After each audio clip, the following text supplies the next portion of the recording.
Bismillahirrahmanirrahim. Assalamualaikum warahmatullahi wabarakatuh. Perkenalkan, nama saya Raffi Ardiansyah, NRM 04943872, jurusan Sistem Informasi. Di sini saya akan menjelaskan terkait dengan tugas 3 pemrograman berbasis desktop. Di sini tugas praktik 3 ini memiliki beberapa indikator, ya 3 indikator, yaitu yang pertama yang mengimplementasi konsep abstraksi atau inheritance dan atau inheritance, mampu mengimplementasi konsep encapsulation, polymorphism, exception, input output dan operasi file. Lalu yang ketiga mampu mengimplementasi materi-materi sebelumnya seperti struktur keputusan, struktur pengulangan, array dan string. Nah, di sini kita harus membuat sebuah manajemen restoran gitu, dimana menggunakan Java dan memiliki beberapa kriteria yang harus kita lakukan gitu. Ini ada 11 kriteria. Nah, mungkin saya untuk mempersingkat waktu karena waktunya maksimal hanya 15 menit. Mohon maaf jika ada beberapa menu yang terlewat. Maka jika waktunya mencukupi, maka kita akan membahas setiap dari menunya gitu. Nah, di sini yang paling penting adalah bahwa saya menunjukkan beberapa terkait dengan poin-poin yang menjadi indikator kunci yang petunjuk tambahan bahwa menggunakan abstrak jika diperlukan, morphism untuk menggunakan metode tampil menu, dan untuk menjaga struktur rapi dan kode.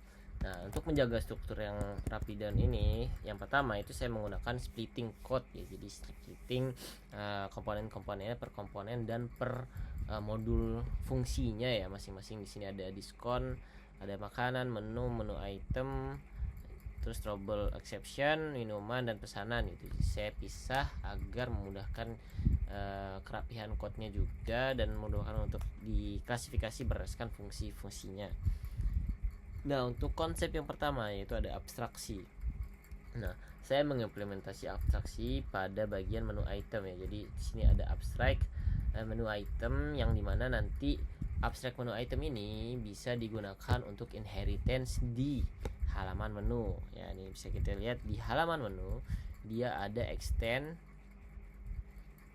menggunakan di halaman makanan dia ada extend menggunakan menu item ya. Jadi di sini kita bisa menggunakan fungsi-fungsi yang ada di menu item di dalam kelas makanan. Seperti contohnya ini ada get nama yang ada pada halaman menu item. Nah, ini get nama ada menu item, get harga juga ada di menu item gitu. Di sini kita bisa menggunakan fungsi-fungsi yang sudah dibuat di sini gitu. Mungkin ada disnama juga, disnama, harga dan kategori, menu item. Nah, itu adalah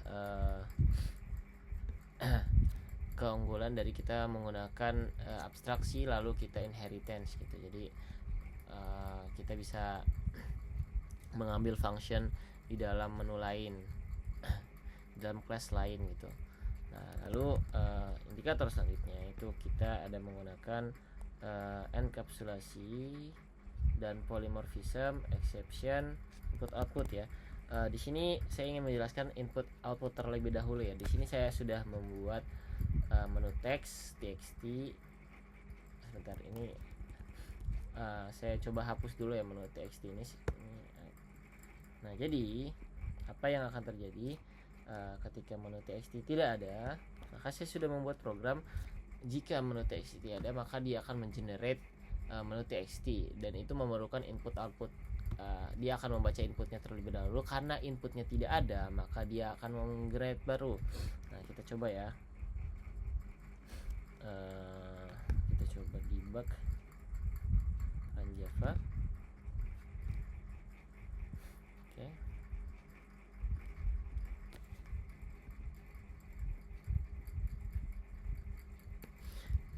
Nah, ini jadi karena kosong, maka default telah berhasil diinisialisasi. Saya telah membuat supaya dia menginisialisasi. Nah, ini dia membaca inputannya dahulu. Karena tidak ada, maka dia membuat generate baru. Nah, di sini saya akan mencoba ketika datanya sudah ada ya. Di sini saya akan ganti karena defaultnya 25.000 dan 22.000. Di sini saya ganti bahwa nah, di sini ya. Maaf terputus karena body game hanya bisa 5 menit. Lanjut, di sini kita lihat 25.000. Jadi ketika saya masukkan yang sudah ada, karena dia membaca inputnya, defaultnya harusnya menjadi 28.000 langsung otomatis karena dia membaca inputnya. Kita coba ya, kita matikan dulu programnya, lalu kita mulai program barunya lagi, run Java. Nah, ini berhasil langsung memuat daftar menu. Nah, kita tampilkan menu restorannya 28.000 dan 22.000. Jadi tidak mengenerate baru karena di sini ada logic saya buat untuk ketika data sudah ada maka menu tidak tampil lagi. Nah, ini di inisiasi. Nah, ini saya tetap menggunakan array list ya, array list, array string itu masih saya gunakan. Sebagaimana dari indikator sebelumnya, di sini juga saya menggunakan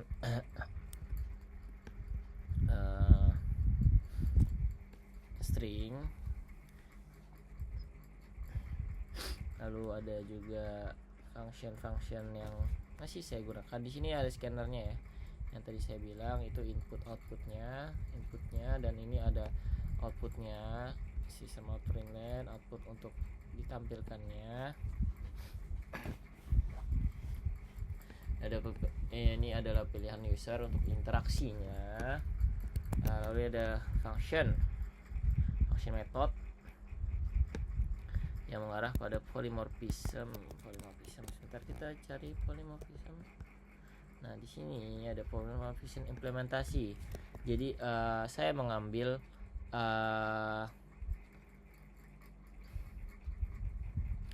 function get nama ya, function get nama saya ambil. Nah, dari sini dari diskon saya mengambil get nama, saya extend mengambil dari get nama, saya menggunakan tampil menu ya. Di tampil menu ini saya menggunakan metode get nama ini yang saya ambil dari menu item ya, gitu kurang lebih untuk itu inheritance harusnya ya, polymorphism. Ini saya gabungkan untuk dengan diskon ya, untuk menjadi output sistem out println gitu. Jadi saya gabungkan antara dua fungsi berbeda gitu. Lalu yang menjadi indikatornya lagi itu ada indikator sudah operasi file. Ini ada untuk tadi saya sudah cocokkan dengan file sehingga manajemen filenya menggunakan txt tadi, input out digabungkan dengan input outputnya. Lalu mungkin itu sih untuk yang indikatornya harusnya sudah memenuhi semua kriteria. Struktur keputusan, struktur pengulangan, array dan string masih saya gunakan. Bisa kita lihat di bagian sini ya, struktur keputusan, if else nya, lalu struktur pengulangan tadi ada switch case nya, lalu for it juga saya for loop juga saya gunakan.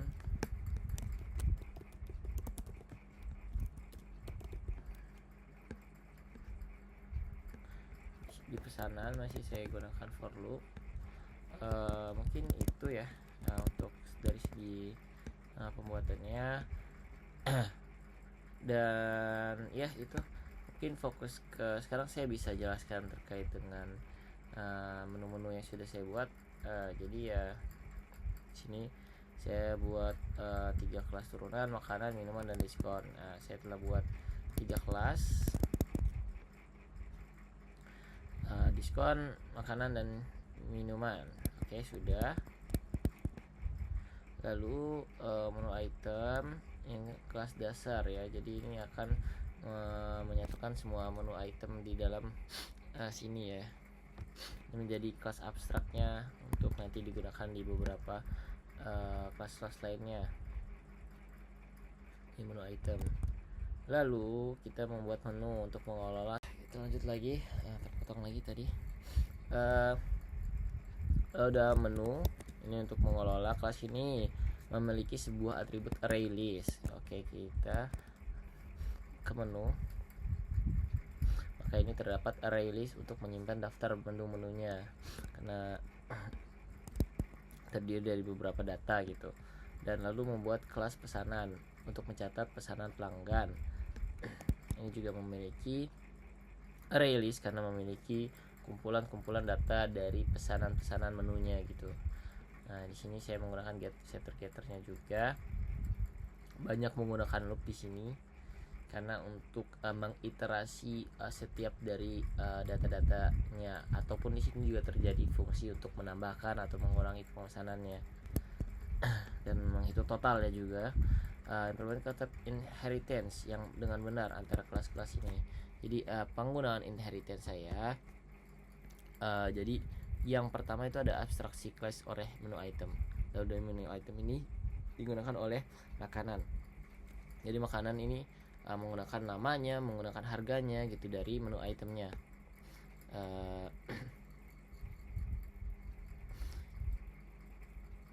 Minumannya pula extend menu itemnya ya. Jadi nanti dikumpulkan di menu itemnya. Untuk tampil menu menggunakan tampil menu.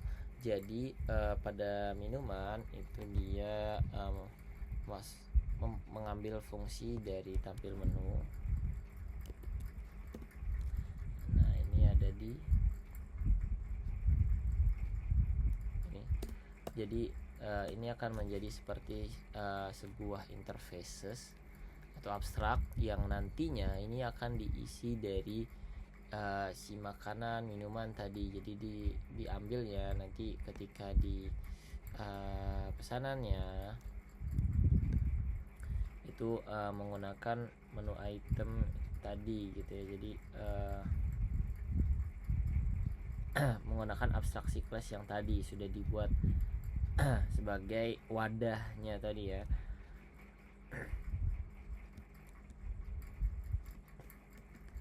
Nah, ini tampil menu makanan atau minuman. Jadi dia akan disesuaikan dengan apa yang kita lihat atau apa yang dipanggilnya gitu. Jadi atau makanan ini tampil menu apa, tampil menu makanan atau tampil menu minuman, seperti itu mungkin kurang lebih.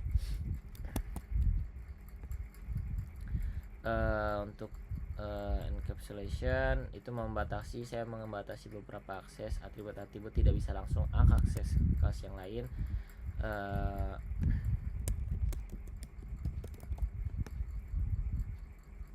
Di sini saya menggunakan encapsulation. Ada beberapa yang tidak bisa diakses dari luar, maka saya gunakan encapsulasi.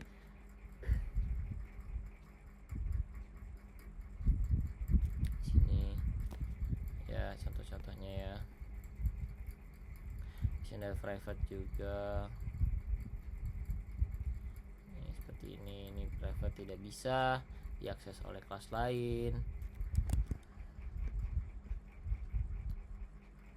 Exception juga ada, jadi jika tidak ada maka dia akan mengeluarkan error exception.